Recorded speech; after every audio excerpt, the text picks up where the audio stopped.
Bonjour à chacune et à chacun d'entre vous. On va ensemble lire un texte qui se trouve dans l'Ancien Testament, dans le deuxième livre des Rois. Deuxième livre des Rois, au chapitre 2, nous lirons à partir du verset 1er, nous lirons jusqu'au verset 14, et puis nous aurons l'occasion de lire une deuxième partie dans ce chapitre 2. Deuxième livre des Rois, chapitre 2, du verset 1er jusqu'au verset 14, pour la grande majorité. En plus, vous voyez, le contexte nous est indiqué dès le premier verset. Il est question dans ce récit de l'enlèvement du prophète Élie, et il est question aussi de ce que va devenir Élisée. Et à travers ces événements, nous allons ensemble nous pencher sur ce que représente le fait de suivre le Maître, suivre Jésus comme Élisée a suivi Élie. Nous allons puiser quelques réflexions qui nous permettront de bien suivre notre Seigneur Jésus-Christ. Voilà ce que le texte nous dit.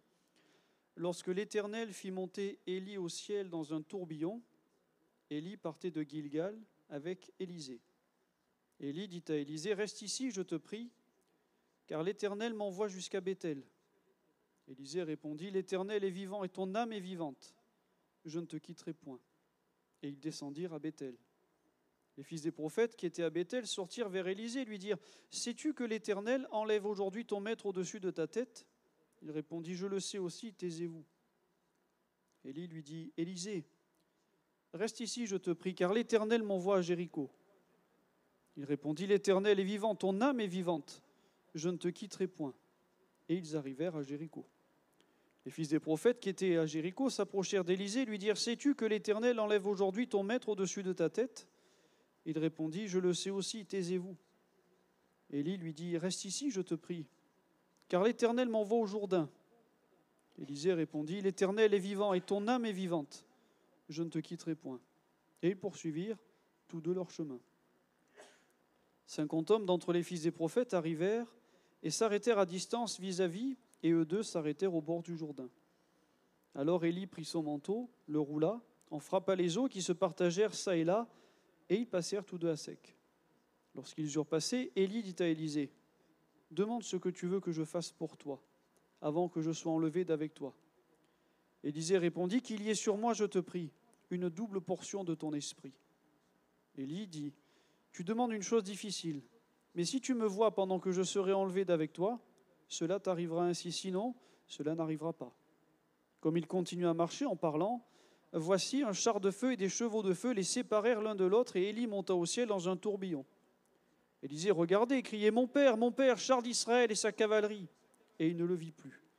Saisissant alors ses vêtements, il les déchira en deux morceaux. Il releva le manteau qu'Élie avait laissé tomber, puis il retourna, s'arrêta au bord du Jourdain. Il prit le manteau qu'Élie avait laissé tomber, il en frappa les eaux et dit, « Où est l'Éternel, le Dieu d'Élie ?» Lui aussi, il frappa les eaux qui se partagèrent çà et là, et Élisée passa. Amen. Un récit qui est intéressant, qui nous permet de découvrir trois protagonistes principaux. Il est question dans un premier temps de Élie, le prophète qui va être enlevé au ciel sans connaître la mort. Il est question également d'Élisée, son successeur. Et puis nous voyons qu'il est aussi question d'un petit groupe qui s'appelle les fils des prophètes. Alors les fils des prophètes sont des hommes, des étudiants de la Bible d'une certaine manière, des étudiants de la parole de Dieu, des hommes, des femmes, des familles, qui suivent les enseignements du prophète Élie et qui reçoivent l'instruction de Dieu à travers les enseignements du prophète Élie. Et à travers ces trois types de personnes, nous pouvons trouver quelques éléments qui nous encouragent non seulement à suivre Jésus, parce que c'est toujours un bon encouragement de suivre Jésus, mais aussi la meilleure façon de suivre Jésus, parce que si nous suivons Jésus de la meilleure façon possible, forcément nos vies vont être richement bénies. Premier exemple que nous pouvons prendre, c'est l'exemple des fils des prophètes. Alors nous avons lu le récit, les fils des prophètes, nous les trouvons à des endroits différents. Nous les trouvons à un endroit qui s'appelle Béthel, Béthel qui veut dire la maison de Dieu. Mais Béthel, la maison de Dieu, était devenue un bastion de l'idolâtrie, parce qu'il y a quelques temps en arrière, lorsqu'il y a eu le schisme en Israël, lorsque le royaume d'Israël et de Juda ont été séparés, le roi d'Israël, qui s'appelait Jéroboam, quand il a vu que les Israélites partaient au temple à Juda, il s'est dit, le problème c'est qu'ils vont aller à leur temple, ils vont adorer Dieu, et j'ai peur qu'à un moment ils ne veuillent plus revenir chez moi, et doucement, moi je vais avoir un grand territoire, mais le pays va se vider. Donc pour éviter que les gens ne partent si loin, à chaque extrémité de son royaume, donc à Dan et à Bethel justement, il va placer un veau d'or. Et ayant placé un veau d'or à chacune des extrémités du pays, il empêchait d'une certaine manière les gens d'aller plus loin et il les faisait rester dans ce périmètre. Il les empêchait d'aller à Jérusalem pour adorer Dieu. Il détournait finalement le peuple de Dieu pour que les hommes puissent rester attachés à lui. Et nous voyons que dans ce bastion de l'idolâtrie, pourtant, il y a des hommes, il y a des femmes, il y a des familles qui veulent entendre la voix de Dieu, qui veulent entendre le conseil de Élie, qui veulent entendre le conseil de Dieu. Donc dans cet endroit qui est devenu dramatique, il y a des hommes et des femmes qui se démarquent. Puis dans un autre endroit que nous avons lu, à Jéricho, il y a aussi ses fils et prophètes. Jéricho, c'est la ville qui a été maudite du temps de Josué, qui a été détruite également. Et là aussi, nous retrouvons ces fils des prophètes, nous retrouvons des gens qui, dans leur génération, dans la mentalité qu'il y a dans le siècle dans lequel ils sont, disent « Nous avons pris une décision, nous ne voulons pas vivre sous la malédiction, et ne pas vivre sous la malédiction, c'est quoi ? Mais c'est se tourner vers Dieu et vers sa parole. C'est se tourner vers l'enseignement du Seigneur. C'est ce qu'ils désirent. Et ils disent, peu importe ce que les gens font dans notre temps, peu importe ce que les gens disent, peu importe ce que les uns et les autres font et vivent, nous, ce que nous voulons, c'est écouter, c'est recevoir et c'est vivre l'enseignement de Dieu. Et ces deux groupes de fils des prophètes, que ce soit à Bethel ou à Jéricho, sont au contact de Dieu par les enseignements d'Élie. Alors ça nous permet d'avoir quelques pistes de réflexion. La première, c'est que ces hommes, ces femmes, ces étudiants de la parole, ils aiment le prophète Élie. Ils lui sont attachés. Ils sont attachés à Élie, ils sont attachés à ses enseignements. Donc on peut déduire que s'ils sont attachés à Élie et aux enseignements d'Élie, c'est que certainement leur attachement pour Dieu, il est réel. Qu'est-ce que nous dit la parole de Dieu ? Comment est-ce que nous prouvons que nous aimons Dieu ? Ce n'est pas en disant que nous aimons Dieu. Ce n'est pas seulement avec nos lèvres que nous prouvons notre amour. Nous prouvons l'amour pour Dieu parce que nous gardons sa parole et parce que nous aimons les frères et sœurs. C'est ça qui détermine l'attachement pour Dieu. Il y a plein de gens qui disent « j'aime Dieu ». Mais c'est ce que nous allons vivre qui va refléter si nous aimons réellement le Seigneur. Et ces hommes aiment réellement Dieu parce qu'ils aiment l'enseignement de la parole de Dieu et parce qu'ils aiment les serviteurs de Dieu et notamment les frères et sœurs. Le deuxième élément que nous avons les concernant, s'ils aiment le prophète Élie, ils sont également au courant de l'enlèvement d'Élie. Lorsque Élie et Élisée arrivent à Bethel et à Jéricho, les fils des prophètes parlent librement du fait que Élie va être enlevé aujourd'hui de la présence d'Élisée. Ils le savent. Alors ne me demandez pas comment ils le savent. Est-ce que Élie les avait avertis ? Est-ce qu'il y a eu une espèce de révélation ? Je ne sais pas. En tout cas, ils le savent. Non seulement ils le savent, mais en plus ils en parlent librement. Il y a une certaine proximité. Proximité avec l'information, proximité avec le prophète, proximité avec Élisée. Et nous voyons au verset 7 que nous avons lu que lorsqu'ils ont poursuivi Élie et Élisée leur chemin, 50 hommes d'entre les fils des prophètes vont les suivre d'une certaine manière. Il y a une proximité, mais malheureusement, s'ils ne sont pas insensibles, ils ne sont pas non plus allés plus loin. Il y a une proximité, mais ils auraient pu être plus près. Élisée était plus près d'Élie, oui ou non ? Et eux, ils ont préféré rester un peu plus loin, à distance. Ils ne sont pas proches de l'action. Ils ne vont pas être plus proches des considérations du maître. Ils ne vont pas développer une connaissance approfondie. Ils ne vont pas connaître une relation plus étroite avec le maître. Puisque nous l'avons lu, ils restèrent à distance, au bord du Jourdain. C'est possible de vivre en suivant Jésus ainsi, vous savez. C'est possible de refuser de se compromettre à ce temps et à cette génération et de dire « il est hors de question que je vive comme ceux qui périssent, il est hors de question que je vive comme ceux qui ne connaissent pas Dieu ». Il y a beaucoup de chrétiens qui vivent comme ça. Il est possible de vivre ainsi en suivant Jésus, de refuser de faire le mal, en disant je refuse de faire ces choses qui sont mauvaises. Je vais choisir d'aimer Dieu, je vais choisir d'assister aux réunions, je vais assister au culte. Et puis on peut savoir plein de choses concernant sur Dieu. On peut connaître l'œuvre de la croix, on peut savoir ce qui concerne la résurrection, on peut savoir ce qui concerne l'enlèvement, et puis le retour de Jésus. On peut parler de ces choses-là, on sait ces choses. On peut savoir énormément de choses sur la parole de Dieu. On peut savoir beaucoup de choses sur la sanctification. On peut savoir beaucoup de choses également sur les dons spirituels, sur la vie de l'esprit. On peut connaître ces choses et en parler librement, comme les fils des prophètes en parlent. Mais pourtant, on ne désire pas être plus proche. On ne veut pas davantage. On reste trop éloigné des réalités découvertes. On ne rentre pas en profondeur dans ces choses. Finalement, notre foi, elle est dans ce cas trop superficielle. On sait énormément de choses, mais si on reste à distance, notre foi est trop superficielle. Si nous voulons que notre foi soit solide et fermement enracinée, il faut que nous soyons au plus près. Il faut que nous soyons fondés et il faut que nous soyons enracinés en Christ.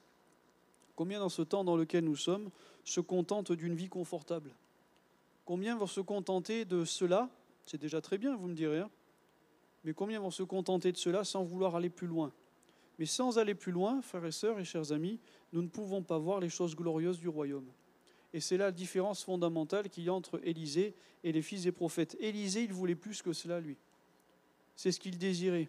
Et c'est important. Pourquoi c'était important qu'Élisée veuille plus que cela? Parce que c'était quand même Élisée qui devait poursuivre l'œuvre d'Élie. Alors vous me direz, ça c'était la responsabilité d'Élisée. Ouais, mais si on regarde bien, aujourd'hui, que sommes-nous? On peut dire, je suis chrétien, je suis pasteur, je suis chantre, je suis diacre, je suis ce que vous voulez. Mais la réalité, c'est que nous, notre moi, il est effacé d'une certaine manière.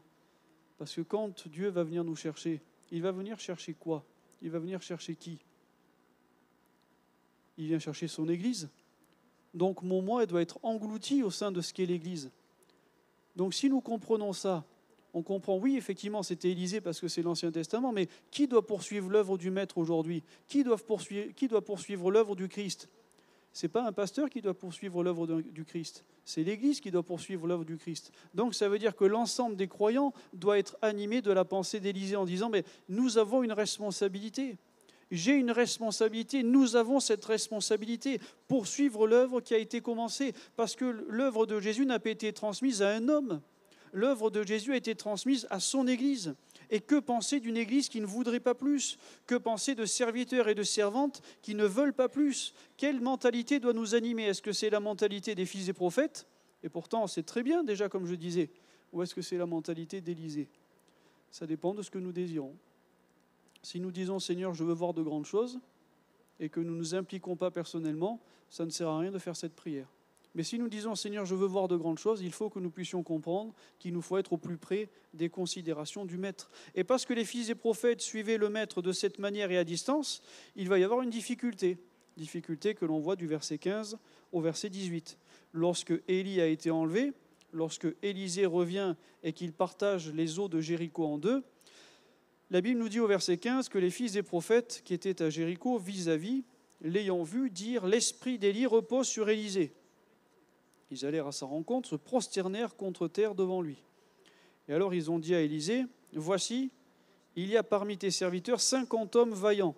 Veux-tu qu'ils aillent chercher ton maître?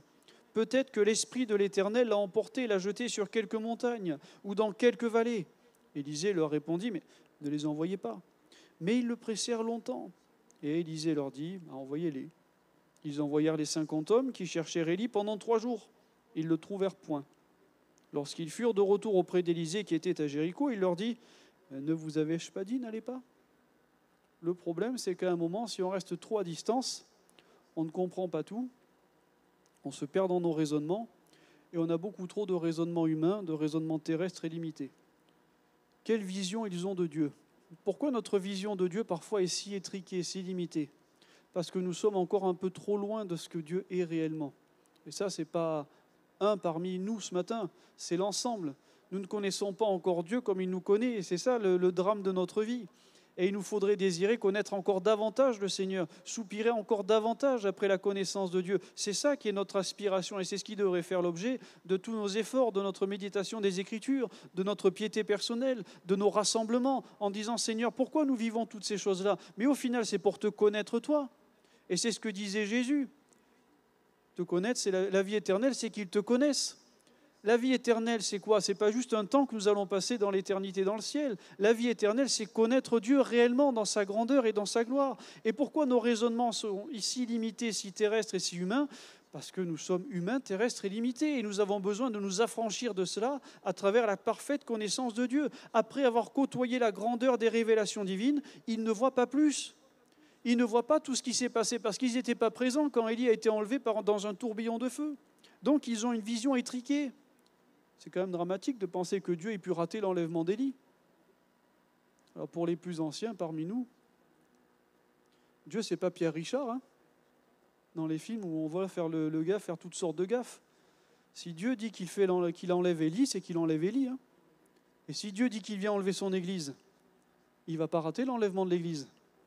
Par contre, plaise à Dieu que nous ne ratons pas son enlèvement. Parce que ça, ce serait dramatique, parce que Dieu ne lui rate pas. C'est nous qui risquons de nous rater, c'est ça le problème. Et ils ont une vision tellement étriquée. Ils perdent quoi ? Ils perdent du temps. Ils perdent leurs repères, les perspectives, leurs forces. Ils sont sans solution, ils sont lents à croire. À la fin, Élisée est obligé de dire, mais je vous avais dit de ne pas y aller. Vous avez perdu 3 jours. Vous avez perdu vos ressources, vous avez perdu vos forces, vous avez perdu vos réflexions. Vous êtes fatigué en vain. C'est aussi le cas de nos vies, non ? Des fois, on s'arrête et on dit « je ne comprends pas, je suis fatigué ». Mais on est fatigué, pas parce que Dieu nous a fatigués, parce qu'on s'est fatigué tout seul, parce qu'on n'a pas compris ce que Dieu voulait, parce qu'on n'a pas compris ce que Dieu aimait, parce qu'on n'a pas compris ce que Dieu attendait de nous, et on a fait le contraire, parce que nous ne connaissons pas Dieu suffisamment. Alors suivre comme les fils des prophètes, c'est bien, mais il y a mieux. Et la meilleure méthode, effectivement, c'est l'exemple d'Élisée que nous avons. Première chose que nous voyons sur la manière qu'Élisée a eu de suivre le Maître, c'est ce que nous découvrons en versets 2, 4 et 6. C'est que Élie a fait passer un test à Élisée. Vous avez vu le test que Élie fait passer à Élisée ? À chaque fois, il lui dit « Reste ici, je te prie, car l'Éternel m'envoie à Bethel. Reste ici, car l'Éternel m'envoie à Jéricho. Reste ici, car l'Éternel m'envoie au Jourdain. » À 3 reprises, qu'est-ce qu'Élie dit à Élisée ? Il lui dit « Reste ici. » C'est paradoxal et particulier qu'il dit ça. Est-ce que Élie voulait qu'Élisée retourne en arrière ou fasse du surplace, d'après vous ? Du mal à penser que le prophète Élie, surtout quand il connaît l'importance de cette journée, il puisse désirer que Élisée s'arrête, ou même, pire, retourne en arrière. Donc, qu'est-ce qu'il faut comprendre de l'intention de Élie ? Il faut comprendre qu'il s'agit d'un test. Il s'agit d'un encouragement à prendre une décision. Finalement, qu'est-ce que Élie voulait ? Il ne voulait pas seulement voir la trempe d'Élisée. Il voulait amener Élisée à s'affermir dans sa vocation. Il voulait amener Élisée à prendre de plus en plus position pour Dieu. À travers ces 3 restes ici, il attendait justement qu'Élisée lui dise « Mais non, je viens ». Parce que plus Élisée disait « Non, je viens », plus Élisée montrait sa trempe et son désir pour Dieu. Il était impossible que Dieu ou même Élie veuille que Élisée reste en arrière ou reste sur place. Parce que Dieu avait bien dit à Élie « Tu oindras pour prophète à ta place Élisée ». Donc les deux sont d'accord. Les deux veulent vraiment que Élisée reçoive l'onction, mais aussi qu'il vive conformément à cette onction. Parce que Dieu et Élie veulent qu'Élisée avance.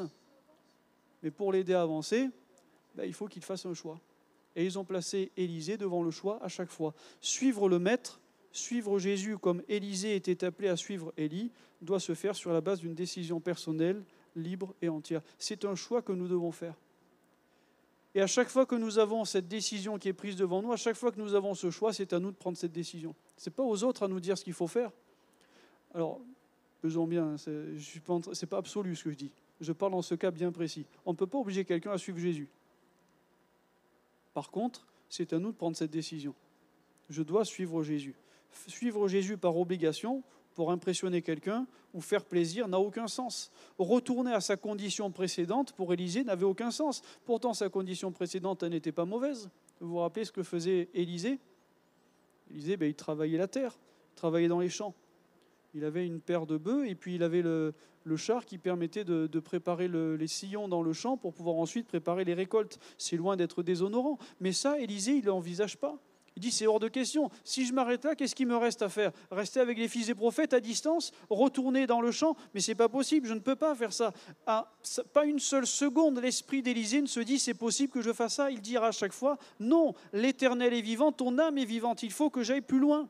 Il lui est impossible d'imaginer une autre issue. À chaque fois qu'Élie lui dit, reste ici, Élisée lui dit, non, je ne te suis, moi. Il choisit de suivre. Et plus il choisit de suivre, et plus il s'affermit dans sa foi. Plus il s'affermit dans sa marche, il s'affermit dans sa décision, il s'affermit dans sa vocation. Plus nous disons oui à Dieu, plus nous disons non au reste. Des fois, nous avons la vision inverse.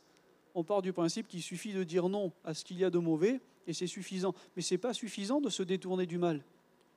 Le plus important de nos vies, ce n'est pas seulement de tourner le dos à tout ce qui est mal, c'est surtout de se diriger vers Jésus.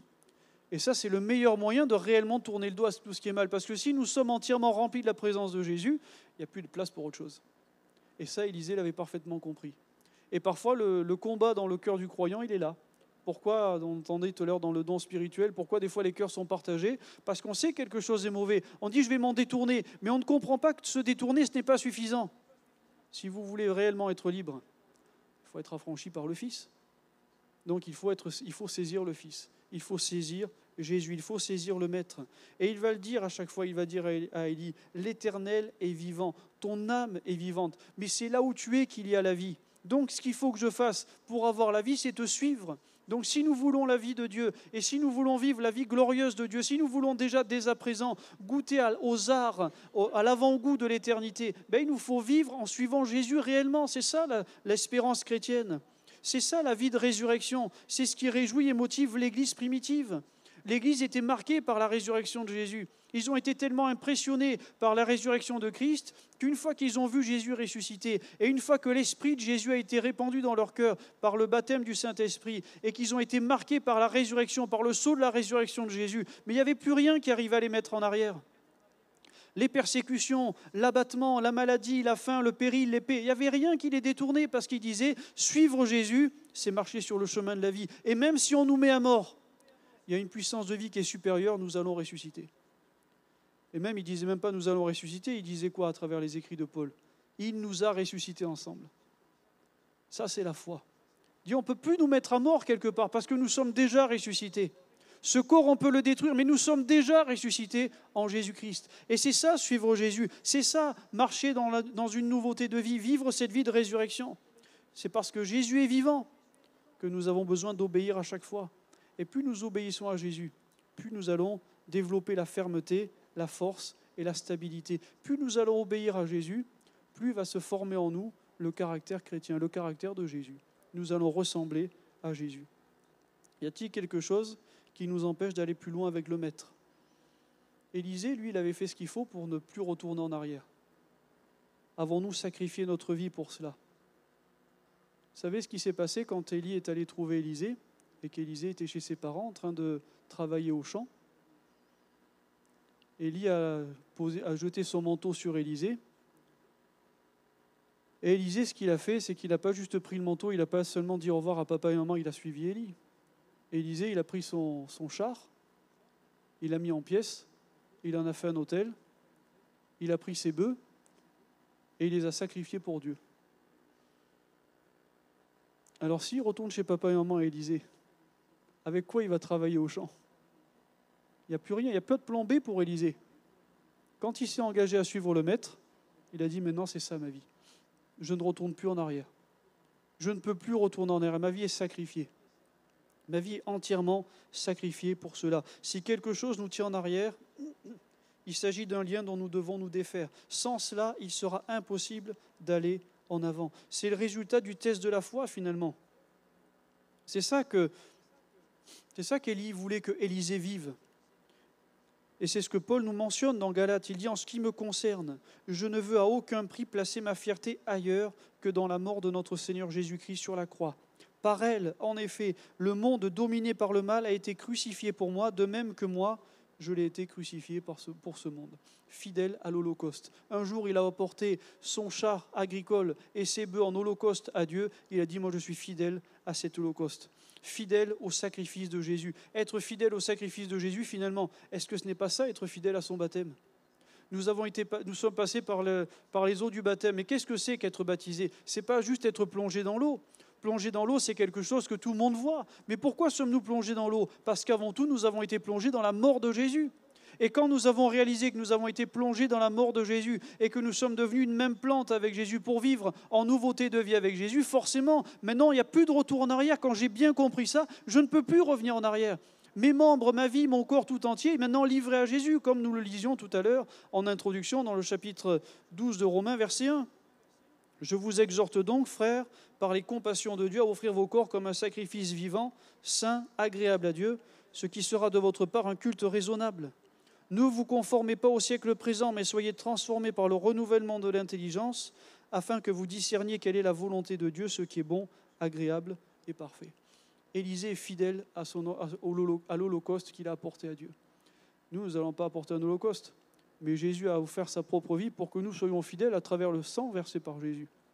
Et pour que nous-mêmes nous disions, mais j'ai sacrifié ma vie à Jésus. Et ce monde a été sacrifié. Maintenant, il n'y a plus rien qui nous maintient. Il n'y a plus rien en commun entre ce monde et nous. Il n'y a plus rien qui nous lie. Nous sommes libres de suivre Jésus. Ça, c'est le test d'Élisée. Mais si le test d'Élisée est un test concluant, nous découvrons aussi l'attachement d'Élisée. Nous découvrons que l'attachement d'Élisée est un attachement personnel. Et c'est ce que nous devons être, nous aussi, serviteurs de Dieu, esclaves de Jésus-Christ. Dans l'attachement, il y a une portée géographique. Ça veut dire que l'attachement doit être concret, réel. Il y a des gens qui suivent Dieu. Et les gens qui suivent Dieu, parfois, ils suivent Dieu dans leurs pensées, dans leurs raisonnements, dans leurs rêves, dans des lendemains qu'ils ne maîtrisent pas. Dit, actuellement, je suis jeune, j'ai mes études à faire, j'ai du travail à faire. Quand ce sera réglé, je suivrai Dieu. Mais la bonne volonté n'est agréable qu'en fonction de ce qu'elle a. C'est facile de dire, ouais, quand j'aurai gagné ça, quand je toucherai ça, je ferai ça. Quand je gagnerai 10 000 euros par mois, je donnerai mon offrande. Quand je serai marié, que j'aurai des enfants, je servirai Dieu. Je vais vous dire un secret, c'est que si vous attendez ce moment-là, il y a des chances que vous ne le fassiez jamais. Il vaut mieux prendre l'habitude de le faire avant, parce que quand vous allez vous marier et avoir des enfants, vous allez trouver difficile de trouver le temps de le faire.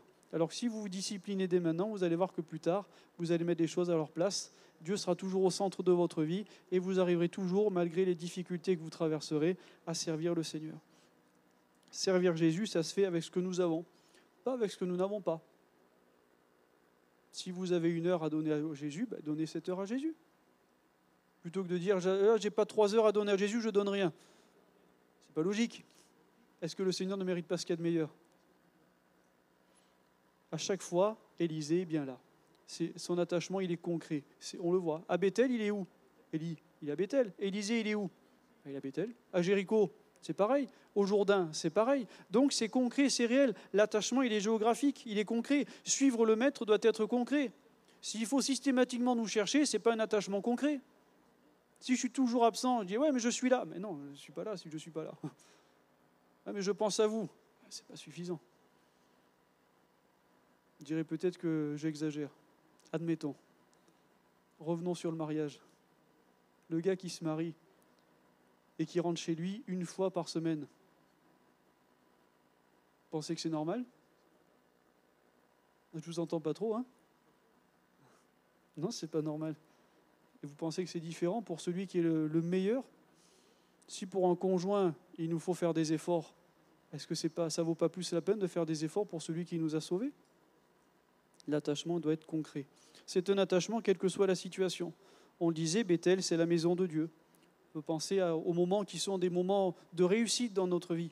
C'est facile de servir Dieu quand tout va bien. Et encore, il y a des gens qui trouvent le moyen quand tout va bien de ne pas trop s'approcher de Dieu. Et il y a des gens qui attendent que tout aille mal pour dire « il faut que je me rapproche du Seigneur ». Et à l'inverse, il y a des gens, parce que ça va mal, ils décrochent. Et ces fils des prophètes, ou Élisée, il est là. À Bethel, il est là. À Jéricho, il est là. Dans les sommets, il est là. Dans les temps difficiles, il est là. Quelles que soient les circonstances, nous devons rester attachés à Jésus-Christ. C'est toujours important de rester attaché à Jésus. Il y a 2 moments bien marquants de ma vie dans le ministère, où effectivement j'ai vu que rester attaché à Jésus, c'était particulièrement important, surtout quand c'était difficile. Il y a eu une période bien particulière avant que je rentre dans le ministère, qui a été une période assez difficile, et pendant laquelle j'ai eu l'impression que tout s'était fermé en un instant. Et ce qui fait que moi j'étais sûr que Dieu m'avait appelé, sauf que je voyais la porte se fermer, et malheureusement je voyais absolument aucune possibilité humaine. Et la condition qui était requise ne dépendait même pas de moi. Et comme ça ne dépendait pas de moi, la difficulté, c'est que je me dis, ça n'a jamais eu lieu. Comme ça n'a jamais eu lieu, il n'y a pas de raison que ça se fasse. Et pendant 10 mois, j'ai été dans une grande, on peut le dire simplement, j'ai été dans une grande dépression d'une certaine manière. Je sortais du travail, je rentrais à la maison, j'étais effondré en larmes sur mon lit. Je survivais juste à chaque fois qu'il fallait faire quelque chose et servir le Seigneur au niveau de l'assemblée. J'avais l'impression de sortir la tête hors de l'eau. Et dès que c'était passé, j'avais l'impression qu'immédiatement je me noyais de nouveau et ça ne passait pas. C'était difficile. Récemment, il y a eu une période aussi où ça a été très compliqué. Et puis je ne comprenais pas trop ce qui se passait, pas trop compris ce qui se passait. Mais je disais à quelqu'un avec qui je discutais de ce moment, je dis, au final, je suis triste, j'ai l'impression qu'il y a un trou dans mon cœur, mais d'une certaine manière, je me sens porté. Donc on ne va pas trop s'affoler, on va laisser comme ça. Et à un moment, on a l'impression que ça passe. Allez comprendre. J'ai jamais trop compris ce qui s'était passé, mais il faut juste laisser le Seigneur. Il faut rester attaché à Dieu. Il faut rester attaché à Dieu. C'est ce qui est important. dans les hauts comme dans les bas. Je ne parle pas des reliefs de l'île. Je parle des moments difficiles ou faciles de l'existence. Pourquoi ? Parce que Christ est celui qui est au plus haut, non ? Christ est plus haut que Bethel, il vient du ciel. Il est descendu au plus bas. Il n'est pas descendu à Jéricho, hein ? Il est descendu jusqu'au Jourdain, jusqu'à la mort. Et jusqu'à la mort même de la croix. Pourquoi ? Pour nous amener où ? À ce qu'il y a de plus haut. Donc peu importe que nous soyons dans les moments faciles ou difficiles, Christ est là, non ? Et voici, je suis avec vous tous les jours jusqu'à la fin du monde. C'est ça notre espérance. Donc, qu'est-ce qu'il faut faire ? Il faut rester nous-mêmes avec Jésus. Lui, il est là. Dans ces moments-là, il est là. C'est à nous de rester avec lui. Et Élisée voulait rester avec Élie. Oui, Élisée voulait rester avec Élie. Peu importe les situations, nous devons rester avec Jésus. Le suivre avec la même perspective, être consacré à Jésus, être consacré au Christ, être serviteur. Il faut qu'il croisse. Il faut que je diminue. Et c'est un attachement total. Quand il lui disait « Ton maître est enlevé aujourd'hui de dessus de ta tête », qu'est-ce qu'il répondait, Élisée ? Je sais, taisez-vous un peu, parce que ça ne doit pas être agréable malgré tout. Alors oui, j'en conviens, c'est toujours intéressant de récupérer le manteau de prophète, c'est toujours une responsabilité. Moi, je remarque que dans les relais qui ont eu lieu dans la parole de Dieu, que ce soit Josué avec Moïse, Élisée avec Élie, Salomon avec David, quand je remarque ces grandes figures, je ne remarque pas que... Et pourtant, Josué, Moïse, il a vécu longtemps. Hein. Josué, à 80 ans, il était encore en train de suivre et de servir Moïse. Vous avez vu, 80 ans. Il ne disait pas quand est-ce qu'il meurt, l'autre. Hein. Parce qu'il n'était pas pressé. Parce qu'il aimait, finalement. Et je crois que c'est aussi quelque chose d'important, un attachement total. Et c'était l'attachement d'Élisée. Il dit, remuez pas le couteau dans la plaie, c'est une séparation difficile. Il ne veut rien rater de ces moments. Tout son être y est entraîné. Dans ses actes et ses déplacements, on le voit. Vous avez vu le verset 2 ? Ils descendirent. Verset 4, ils arrivèrent. Verset 6, ils poursuivirent. Verset 7, ils s'arrêtèrent. Verset 8, ils passèrent. Verset 11, ils continuaient. Ensuite, nous les voyons s'entretenir ensemble. Ils sont tout le temps ensemble. Il n'y a rien qui les sépare. On dirait que tout ce que fait Élie, Élisée le fait en même temps qu'Élie. Et quand Élie est enlevé, qu'est-ce que Élisée fait ? Il fait pareil que ce qu'Élisée faisait, que ce qu'Élie faisait. Il a pris le manteau, il a frappé les eaux du Jourdain. Qu'est-ce qui s'est passé ? Les eaux se sont séparées en deux, il est passé. Tout ce que faisait Élie, il l'a fait avec lui. Tout ce qui était Élie, il l'a été avec lui. Il a marché au rythme d'Élie. C'est un attachement total. Il voulait être quelque part comme Élie. Il s'est rendu compte que s'il voulait être le prophète que Dieu voulait, il fallait qu'il soit en conformité avec le modèle qui avait été établi. Ça, c'est Élie et Élisée. Mais nous devons marcher en conformité avec le modèle établi. Et tout ce qui est Jésus, nous devrions désirer l'être. Nous sommes invités à être imitateurs de Christ. C'est pas vrai ? C'est écrit ça. Devenez donc les imitateurs de Dieu comme des enfants bien-aimés. Marchez dans la charité à l'exemple de Christ qui nous a aimés, qui s'est livré lui-même à Dieu pour nous comme une offrande et un sacrifice de bonne odeur. Et en marchant dans la charité, dans l'amour de Dieu, qu'est-ce qui va se passer ? Nous allons faire les œuvres de Jésus. Comme Élisée a ouvert le Jourdain, nous allons faire les œuvres de Jésus. Qu'est-ce que Jésus dit ? En vérité, je vous le dis, celui qui croit en moi fera aussi quoi ? Les œuvres que je fais. Tout ce que vous demanderez en mon nom, je le ferai, afin que le Père soit glorifié dans le Fils. Mais nous touchons à ce qu'il y a de plus glorieux dans cette relation avec le Maître. Quand Élisée dit à Élie, je ne te quitterai pas, c'est absolument glorieux ce que nous voyons, que nous pouvons vivre avec Jésus. Marcher dans les traces de Jésus, être avec Jésus, c'est ne jamais quitter Jésus. Et vivre comme Jésus, c'est systématiquement avoir la présence de Jésus à notre côté. Et on trouve dans cet équilibre, dans la vie de l'esprit, tout cet équilibre qu'il faut entre le fruit de l'esprit et les dons spirituels. C'est bien de désirer les dons spirituels. La Bible dit aspirer aux dons les meilleurs, rechercher les dons spirituels, et surtout celui de prophétie. Mais sans le fruit de l'esprit, ça sert à quoi ? Il y avait une publicité avant. Il dit, sans la maîtrise et la puissance n'est rien. Publicité de pneus. Vous pouvez avoir la voiture aussi rapide que vous voulez, si les pneus sont défaillants, ça va vite être compliqué. S'il n'y a pas de maîtrise, ça part dans tous les sens. Ça tape partout, c'est catastrophique. Un chrétien qui a les dons spirituels, mais sans le fruit de l'esprit, c'est pareil. Ça tape partout, c'est catastrophique. Il y a besoin du fruit de l'esprit. Parce que le fruit de l'esprit, c'est le caractère de Jésus. À la limite, nous n'avons pas les dons spirituels. Manque un peu de foi. Mais au moins, portons le fruit. C'est assez accessible à tout le monde. Oui ou non ? Parce que les dons, Dieu le distribue à qui il veut, par l'esprit. Mais le fruit de l'esprit, il permet à chacun d'entre nous de le produire. Donc, nous devrions toujours produire le fruit de l'esprit. Nous avons vu le test d'Élisée. Nous avons vu son attachement. Et nous le voyons passer le Jourdain. Qu'est-ce que ça représente, passer le Jourdain? Mais ça représente la mort à nos affections humaines. Élisée, il avait dit au revoir à ses parents sans tarder en considérant le geste d'Élie lui jetant son manteau. Ça veut dire qu'il faut que nous puissions mourir à nos pensées, nos conceptions. Vous savez que si nous ne mourrons pas à nos pensées, à nos conceptions, ce sera dur d'apprendre quelque chose de Jésus. Il y a deux choses qui sont importantes dans les épîtres. Apprendre de Christ, mais apprendre Christ. Et à cause de nos pensées, de nos conceptions, parfois nous n'arrivons pas à apprendre. Nous sommes nous-mêmes notre propre frein à l'enseignement que Jésus veut nous donner. Parce que nous avons tellement de raisonnements humains limités et terrestres que nous ne comprenons pas ce que Dieu veut déposer dans nos cœurs. Et malheureusement, ça rentre et ça ressort. On est comme une passoire, comme un panier en osier. On peut tremper dans l'eau, oui, ça le nettoie. Mais l'eau ne reste pas et c'est dommage. Il faudrait qu'on arrive à garder un peu plus. Il faudrait qu'au fur et à mesure du temps, on arrive à conserver davantage l'enseignement de Jésus. Et pour ça, il faut qu'on ait le moins de lacunes possible. Il faut que nous mourions à notre caractère, nos aspirations humaines, nos ambitions personnelles. C'est ce que Jésus dit, si quelqu'un vient à moi, s'il ne hait pas, s'il ne déteste pas. Mais bon, ce n'est pas le terme qu'il faut comprendre initialement. Hein. C'est un amour moins élevé. Vous allez comprendre. Préférez quoi entre la lumière qu'il y a ce matin dans le parking et celle qu'il y a dans la salle? Vous êtes hésitant. Vous préférez celle de dehors, hein? Bah oui. Si vous deviez comparer la lumière de la salle avec celle du soleil, ça éclaire les deux. Vous aimez bien les deux, mais votre affection pour celle de l'intérieur et celle du soleil, elle est complètement différente. C'est pareil que si vous dites, quelqu'un va dire « j'aime mes enfants ». Aline, tu vas dire « j'aime Kéran ».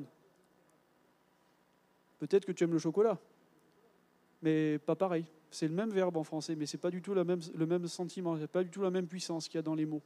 C'est pareil. Ce n'est pas haïr au sens propre du terme, il faut détester. C'est dans le sens que l'amour que l'on va avoir pour les nôtres, quand on le compare à Dieu, ça doit être comparé finalement la lumière intérieure avec la lumière du soleil.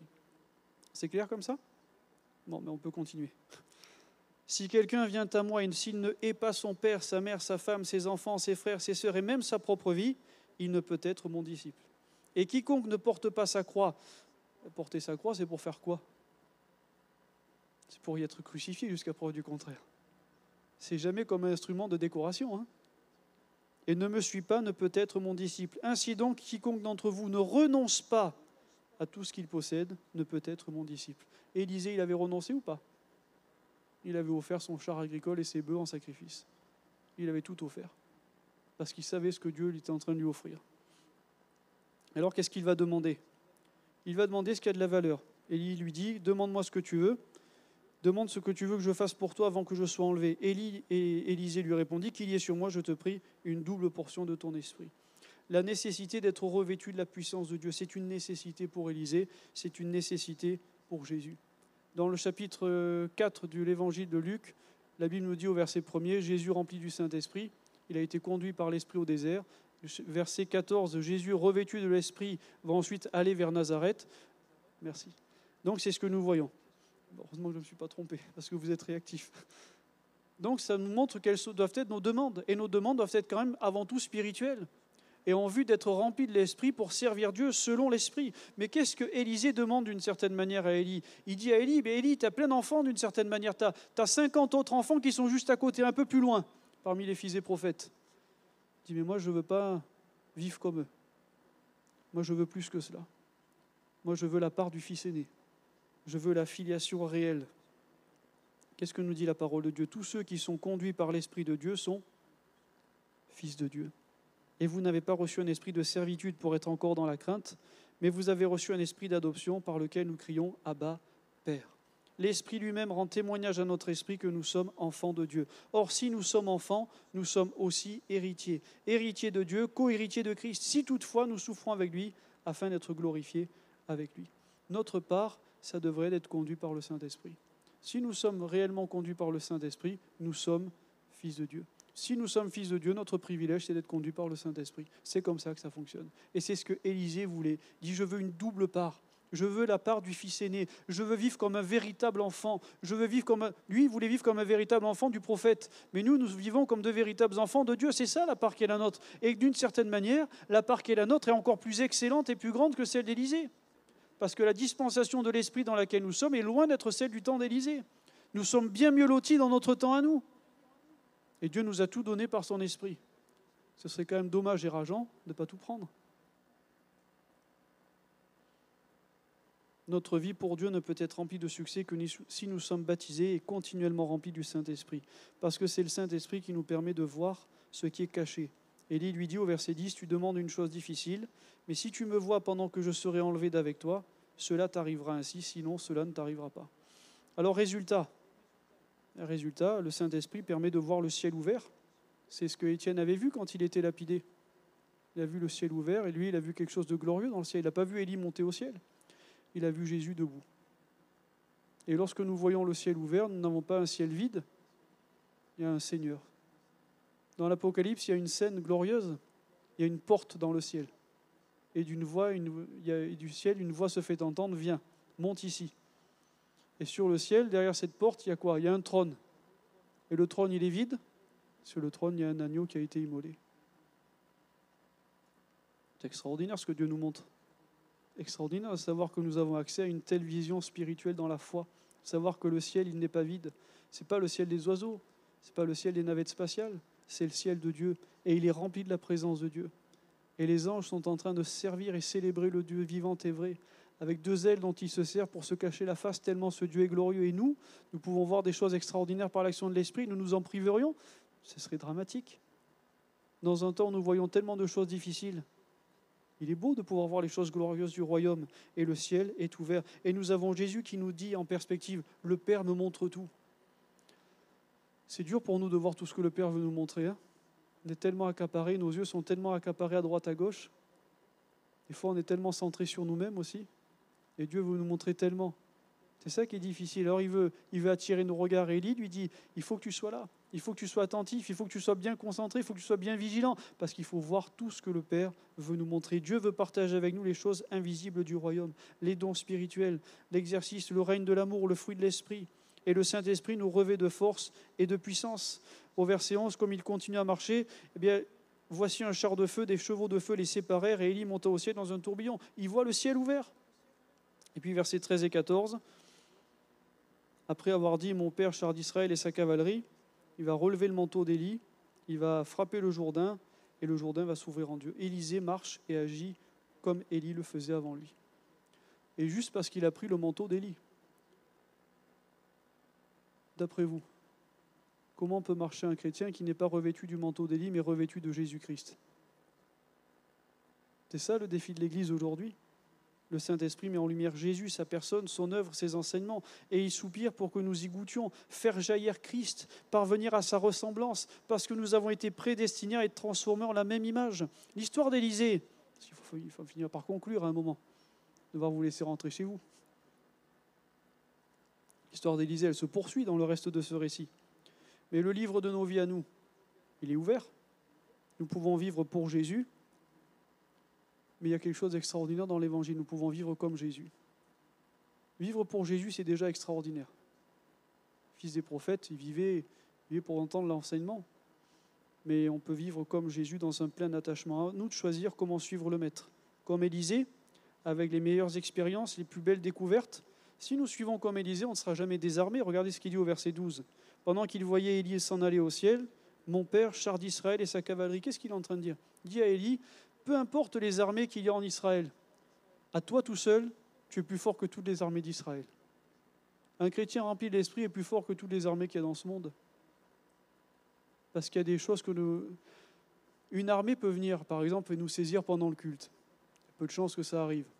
Mais admettons, ils peuvent nous faire prisonniers, d'accord? Mais ils ne peuvent pas nous obliger à nous détourner de Jésus. Ils peuvent nous mettre à mort, mais ils ne peuvent pas nous obliger à nous détourner de Jésus. Par contre, nous, quand on prie pour quelqu'un, on peut l'amener à se jeter aux pieds de Jésus en disant « Mon Seigneur et mon Dieu ». On peut faire quelque chose qu'aucune armée sur terre ne peut faire. Donc un chrétien rempli de l'esprit est plus fort que n'importe quelle armée. Un homme rempli de l'esprit comme Élie était plus efficace. C'est l'espérance de la gloire. Mais avant l'espérance de la gloire, nous avons la perspective d'une vie de victoire, de progrès. Dieu veut voir des hommes et des femmes qui s'empresseront d'être une armée pour sa gloire, plus que les fils des prophètes, des disciples de Jésus, de ceux qui vont relever le sacerdoce, qui disent « Moi, je ne suis pas un lévite, il n'y a pas de lévite dans le Nouveau Testament. Hein. Il n'y a qu'un royaume de sacrificateurs. Nous sommes tous sacrificateurs pour Dieu. qui montre la différence qu'il y a entre ceux qui servent Dieu, ceux qui se servent eux-mêmes, parce qu'il y en a beaucoup malheureusement, et ceux qui ne le servent pas. Qu'est-ce que nous voulons? Comment voulons-nous servir le Maître? Comment nous voulons-nous suivre Jésus? C'est notre décision. Je propose qu'ensemble nous ayons un temps de prière.